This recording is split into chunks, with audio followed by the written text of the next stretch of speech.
This is just me saying thank you for being here today.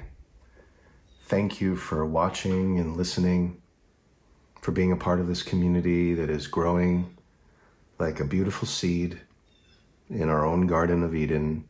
I am here to love and serve you, and I appreciate you joining me here on this day.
Universal subconscious mind, God, the all-pervading, everlasting, birthless, deathless, one spirit that presides in all human beings, animals, and life, that which organizes the cells of our body, keeps us together, and gives us movement, sustains us through love. I ask that you serve the highest good of all involved in this reading on this day.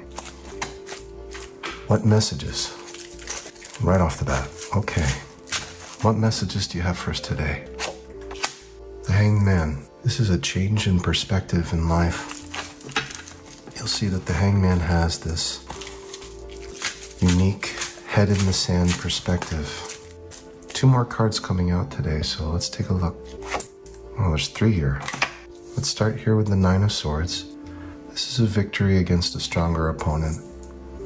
Then we have the 6 of Cups. This is an emotional card that's related to family and family norms. Then we have another here. This is the World falling into the middle of the reading, which is to say everything is exactly where it needs to be. So far, we've had a lot of messages right out of the gate, so let's just keep going here. Universal subconscious mind, what messages do you have for us today? Shuffle a bit. Shuffle dance, shuffle dance. Shuffle dance, shuffle dance. Wheel of Fortune, this was here yesterday. This is most certainly auspicious. We have 2 circles happening, and this is a continuation of one into the other, obviously, from the way we're looking at things today. This is a big victory and something to do with family. Well, let's go 2 more. Let's go 2 more, since we have momentum. Universal subconscious mind. The Hermit. This is going within. And you'll see once we talk about this card some more, you'll see within the lantern of the Hermit, there's the star, and that sends off a lightning bolt to the tower that's being sent to the Wheel of Fortune on this day. Very auspicious. Last message for us. Okay, right here. I mean, we've been seeing this every day. It's for a reason. This is a collaboration. This is working with a group, and this is wish fulfillment. Bottom of the deck, been working hard with the 8 of Coins. This is the grind, just going at it day in and day out, producing. That's for the bottom of the deck. And today's reading is dedicated to my daughter, Helena, who passed away. Today would be her 12th birthday. She would be 12 today. This is for Helena. Let's distribute some wealth from the Delta.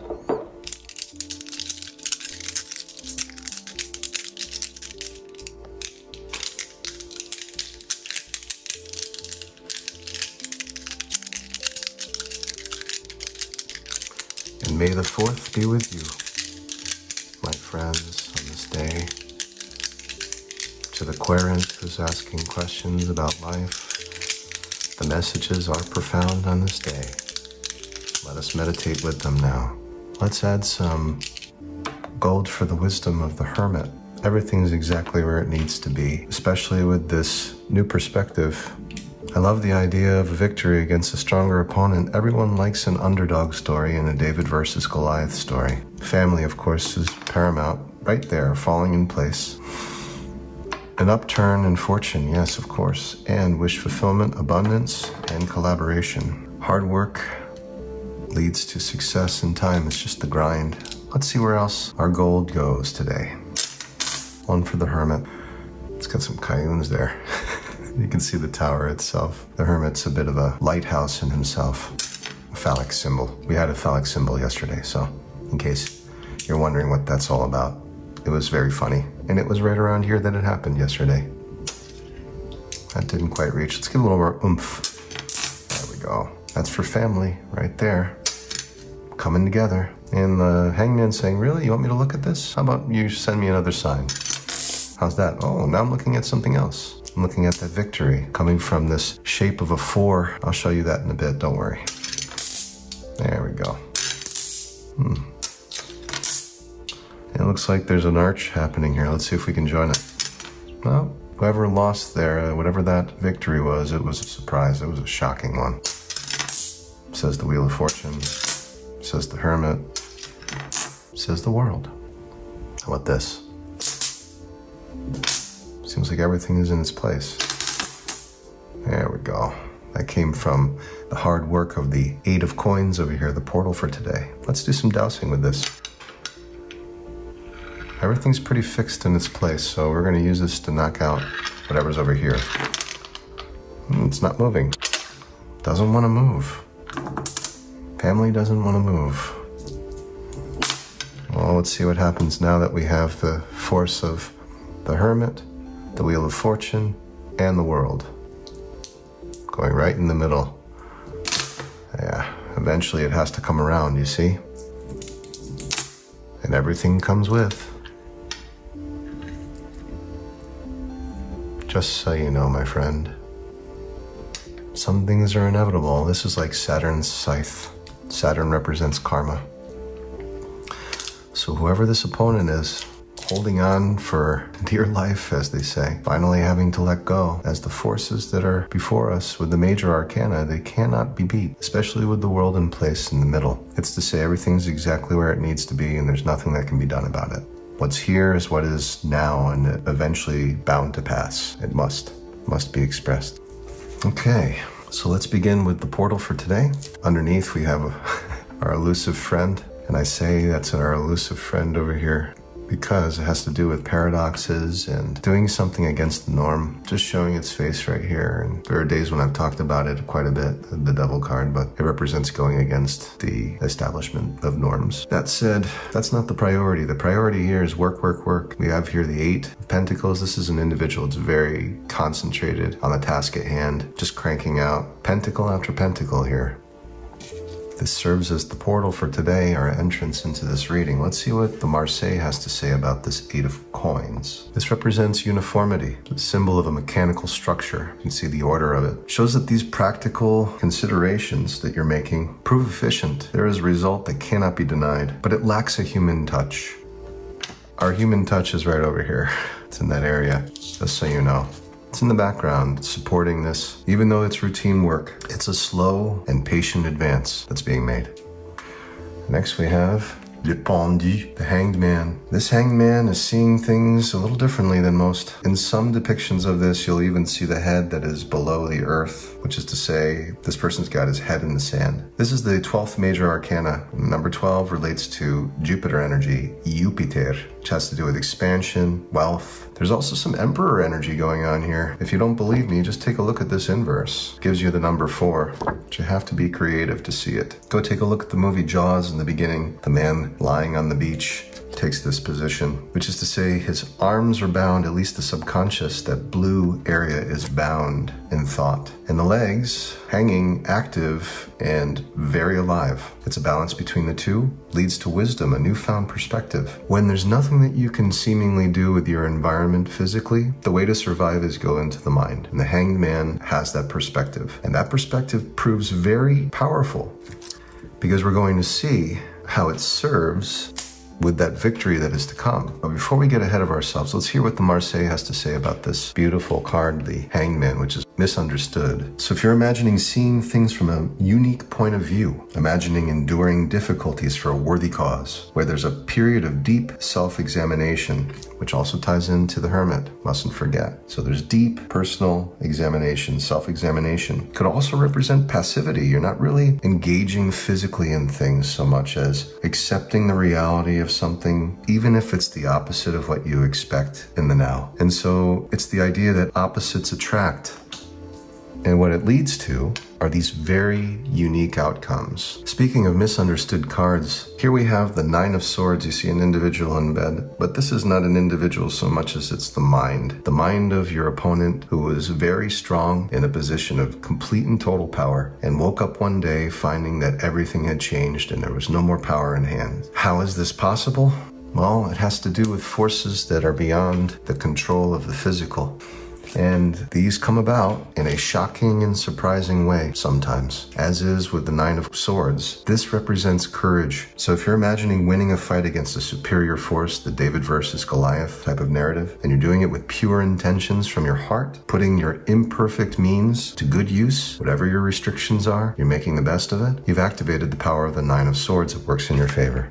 And in this case, with the reading, it has something to do with family. Here with the Six of Cups, there's a sense of continuity. You see these children offering each other love in the form of a cup of emotion and a star flower. You see these individuals connecting, and then put aside there is another on a pedestal with the kingdom in the background, and the Four of Cups all in order now.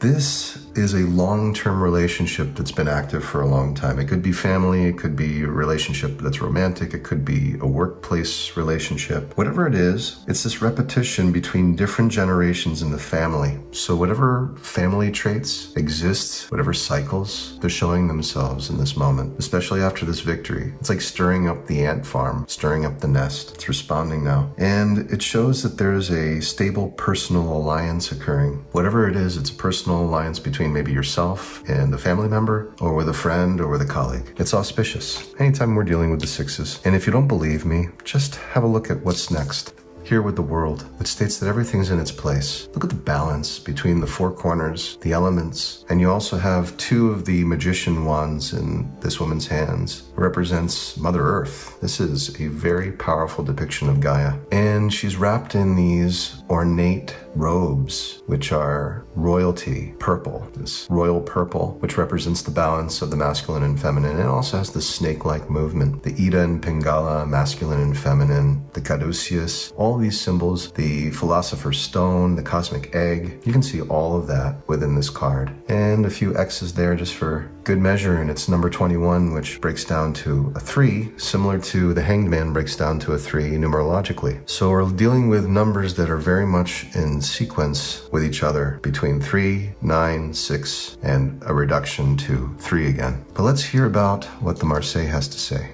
regarding the World. If you can imagine the completion of a process, balanced activity, and achievements in various domains, you've activated this card. If you can imagine having contact with far places, harmony and correspondence between different planes of existence, people. This could have something to do with a pregnancy or the conception of something new that's about to be born. This also represents the dance of life. And as I said, the message is everything is perfect as it is. And as for the skeptics who do not believe, we have this upturn with the Wheel of Fortune. This was here yesterday. This whole discussion of as above, so below, it's a discussion to be had with the Wheel of Fortune as well.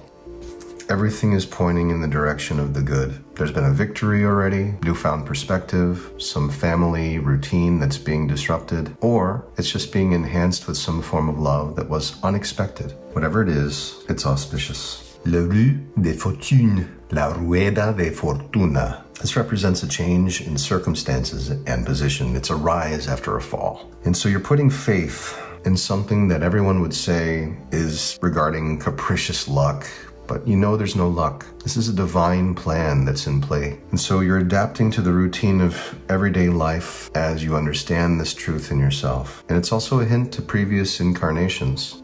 Perhaps you were a pharaoh or Cleopatra. Perhaps you were Moses. Perhaps you were Jesus of Nazareth. Perhaps you were Adam and Eve, maybe Methuselah or Noah. Who knows? Perhaps you were Florence Scovel Shinn. Perhaps you were Pixie herself, the one who illustrated this card, Pixie Smith. Who knows who you were? But this is a sort of sign to look into your previous lives. Here with the Rueda de Fortuna. La Rueda. The world doesn't want to let go of the wheel. And here we have next the Hermit himself, the lighthouse, holding up his lantern. And that lantern contains the star. That star has enough power to fulfill any wish that you may ask for, while at the same time it sends a lightning bolt to the tower. However, in this case, it's sending, like I said, to the Wheel of Fortune, which passes through and goes to the world. And let's just give a little nod to the Hermit today. I feel it's a necessary thing. Put the gold over here and stop being so focused on that victory, you know? No sense in rubbing it in, kind of thing. It's the whole idea. Put that into your pipe and smoke it. Looks like a nice church warden pipe. Beautiful little church warden. As I said, we have the Hermit here. The Hermit indicates a quest for truth. So if you're imagining wanting a spiritual understanding that's new and profound, if you're concentrating on a clear purpose, if you're showing caution and careful examination of yourself, being reserved in that way, in other words, you're utilizing self-privation for the sake of a meaningful cause, perhaps related to family, showing loyalty to principles and a strong faith in the truth of who you are, which is love, and the highest form of love comes in the form of forgiveness, living and let live, letting go.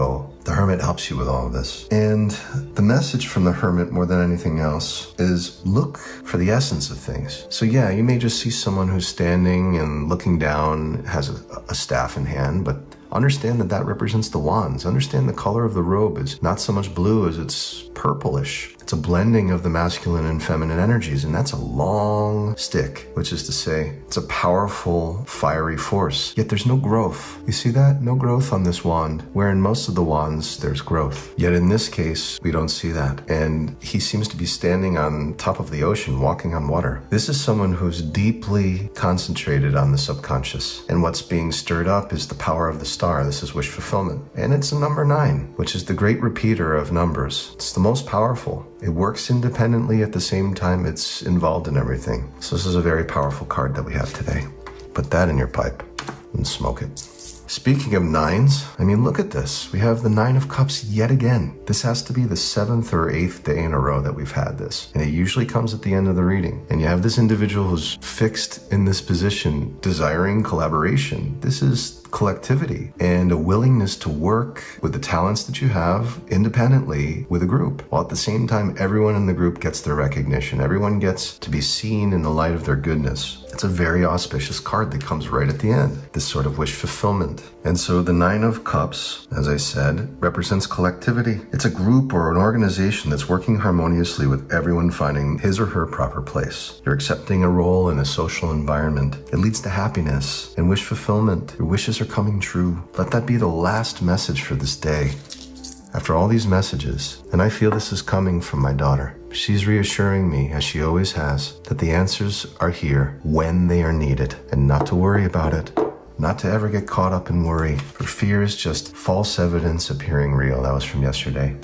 And now I'm going to read to you a few affirmations from Florence Scovel Shinn. This is on a chapter in the book, Your Word is Your Wand, and it's a chapter dedicated to love. And I'm going to read to you the affirmations that are here, because I believe they're beautifully aligned with what we're talking about today. As I am one with God, the undivided one, I am one with my undivided love and undivided happiness. The light of the Christ within me now wipes out all fear, doubt, anger, and resentment. God's love pours through me, an irresistible magnetic current. See how this leads? From family, through the world, through the Wheel of Fortune and an upturn, to the star. Florence has got our back. So does my daughter. And she has your back. I see only perfection and draw to me my own. Divine love through me now dissolves all seeming obstacles and makes clear, easy, and successful my way. I love everyone, and everyone loves me. My apparent enemy becomes my friend. A golden link in the chain of my good. I am at peace with myself and with the whole world. I love everyone, and everyone loves me. The floodgates of my good now open. These are affirmations from Florence Scovel-Shinn, a New Thought practitioner from the early 20th century who was so helpful for men and women seeking answers in uncertain times. And this is just me saying thank you for being here today. Thank you for watching and listening, for being a part of this community that is growing like a beautiful seed in our own Garden of Eden. I am here to love and serve you, and I appreciate you joining me here on this day. Thank you, and until next time, God bless.